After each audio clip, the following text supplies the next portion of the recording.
Rebecca, this was kind of an ominous, why would a monk want a gun?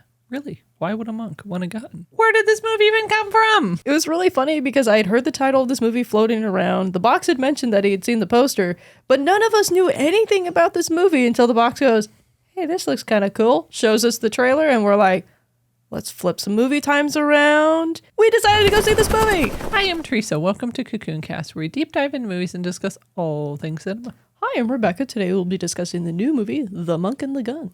Rebecca, let's get started. After the monk Tashi brings a radio to his mentor, the Lama of Ura, informing them of Bhutan's new status as a democracy, the Lama decides to send Tashi to get a gun for a mysterious purpose. Unfortunately, Tashi isn't the only one seeking out the gun for his own ends. An American, Ron, and his guide, Benji, are also hot on the trail. As the full moon approaches, who will get the gun, and at what cost? Rebecca, this was kind of an ominous, where did this movie even come from? It was really funny because I had heard the title of this movie floating around. The box had mentioned that he had seen the poster, but none of us knew anything about this movie until the box goes, hey, this looks kind of cool. Shows us the trailer and we're like, let's flip some movie times around. 10 minutes after our previous movie, Lisa Frankenstein, check out our review. We've reviewed it. We decided to go see this movie. Literally, it was, I don't even remember seeing the posters. That's how, woo. But the trailer was good. The story is fascinating. But the title alone just makes you go, I want to see this. It's like, why? It's very ominous. Why would a monk want a gun? Really? Why would a monk want a gun? And you don't know until you watch the whole movie. And the movie answers it. That's the part that's hilarious, right? This crazy title, and you go, oh, it's not going to get answered. The movie answered that question and more. There were so many stories happening. There were so many subplots and characters.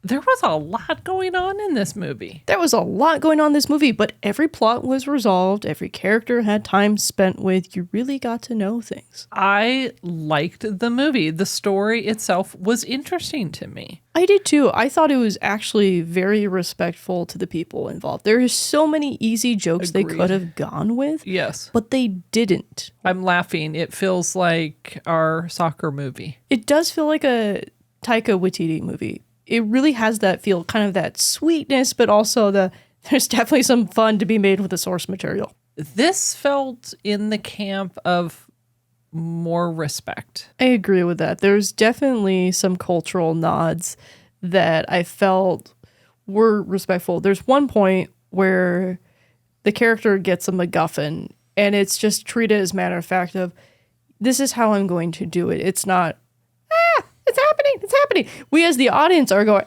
it's happening, because we know something that one of the other characters really doesn't know the extent of what they're trying to use the MacGuffin for. It was interesting to me because I know we've talked about on the show that some movies feel like documentaries, some movies feel intrusive, some movies kind of pan back. It was interesting. I didn't know where I was in this movie, meaning I was watching it. It felt strange, though, because you felt so intimate and so close, but you weren't right in their face. And there were so many, like we said, there's so many subplots going on and so many characters. And yet it was very fluid to me. It wasn't chop, chop, chop, chop, chop.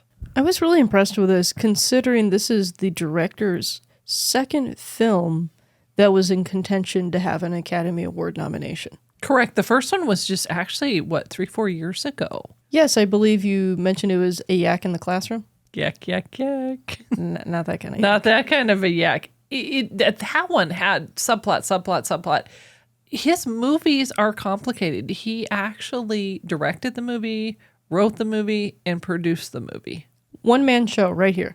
Fantastic one-man show, too. Clearly, lots of support, meaning I believe there were like 9 production companies, lots of countries that were invested in this movie as well, which surprised me, not because it wasn't a great movie, but just how everybody had coordinated, and it felt so fluid. It didn't feel, oh, this country. It was not like nod, and it was kind of over the top. It didn't feel messy to you. It didn't. It felt very cohesive. The acting to me was very good. And clearly there are so many actors and actresses that I don't know. but it was acted well. It felt very genuine and people were having conversations and it didn't feel weird to me. It didn't feel like somebody was reading off of a script. That's a similar feeling I had when I watched Past Lives earlier this year. Okay. A lot of the dialogue feels very fluid and natural, and the acting in that sense feels almost deceptive. It's like, wait, are you acting? You're just acting like a normal person, but it takes a lot of effort to kind of corral it down to a manageable, realistic human level. I agree with that. And I'm not a writer for screenplays, but my suspicion is writing a screenplay would be much harder than pretty much any other genre, because you're having to think, how would that person express themselves and what's genuine to them? And you think as a cinema community, you're invested in that person, because what do people say? Oh, they wouldn't say that. Oh, they wouldn't say it like that. Yeah, because there's these movies like Harry Met Sally where it feels like you're like, okay, this is realistic. But at some point, it feels like two writers dueling on a page. How would these two perspectives land? Yes. I specifically want to spotlight the actor who played Tashi. Yes. Tandon Wangchuk.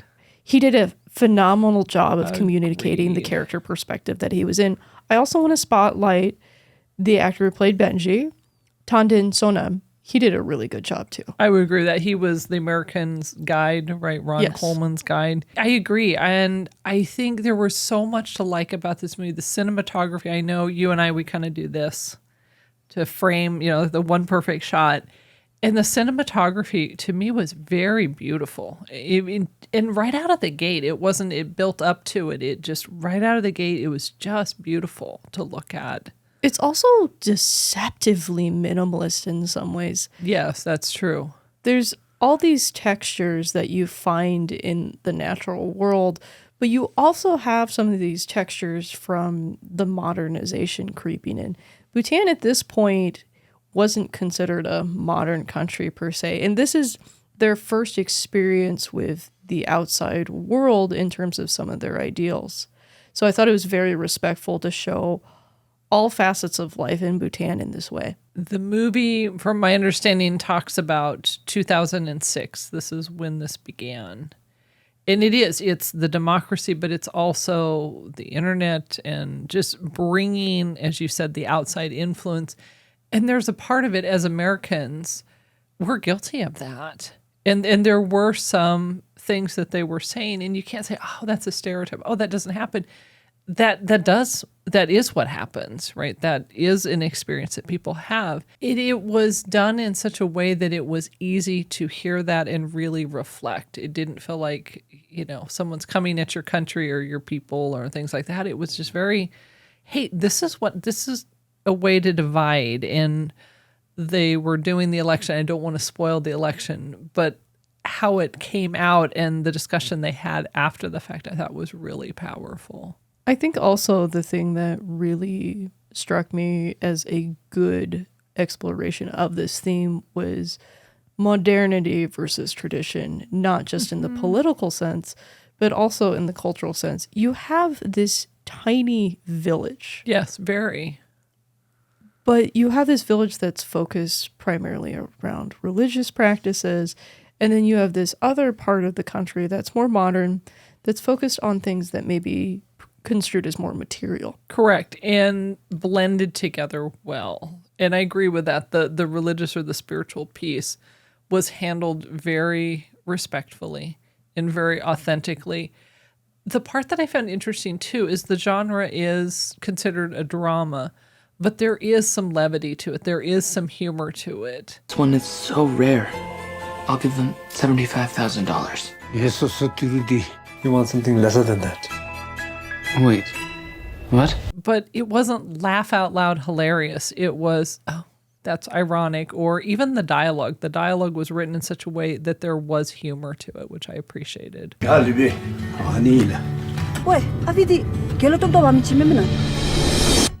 would a monk take our gun? There's also different layers depending on who you're talking to in what moment. That is true. It was a good movie. And sometimes when the same person directs it, writes it, produces it, you kind of go, as you said, the one-man show or the one-woman show, and you go, well, let's kind of see how this goes. But this was so fluid, and it was done so well. The directing was done well. And you go, wow, it was great directing. But the screenplay was good. The production value was good. I was laughing because of the, 9, almost 10 production companies. Jim Henson's production company was part of it, which I found interesting. I'm like, huh? No Muppets were harmed in the making of this movie. No, but it just says that the story is a story that needs to get out and people believe in this individual. I'm curious to see where this takes off. This did not end up getting an Oscar nomination, sadly. Correct. But I think there's something in this that can speak to a wide range of people. Correct. And it was put out there as a contender, but just didn't make the cut for the international film. Do we have any questions from the box? So for the last 3 weeks, we've had some really great indie movies with The Zone of Interest, The Promised Land, and now this movie, all subtitled. Do you think it's still accessible with the subtitles, and was it easy to follow? I'm a bit biased. I think movies with subtitles, to me, are a bit easier to understand because I can read the subtitles and I can hear better as I'm reading it because my brain is processing the subtitles at the speed that I'm hearing something. That being said, 100% of this movie is subtitled. So if your vision is something that does affect you in a negative way, you might see this with open caption. There was some English in the movie. But it was subtitled. Correct, that's true. But if you're English speaking, that would resonate with you. You're like, oh, okay.